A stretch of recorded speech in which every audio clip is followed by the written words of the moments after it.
نسمع الكلام العجيب ده وبعدين خلي نشوف. بالك الصور اللي وراك دي ما بتدخلش الملائكة البيت. والله ده. الصور. النبي صلى الله عليه وسلم قال أن الملائكة لا تدخل بيت فيه كلب ولا صورة، فأنت خلي بالك من الموضوع ده.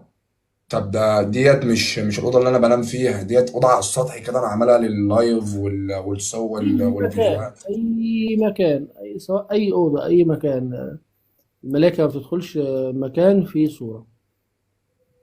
لا هشيلها والله، والله لا شايلها. ربنا يصلح حالك يا كتر محمد. خيرك يا شيخ والله.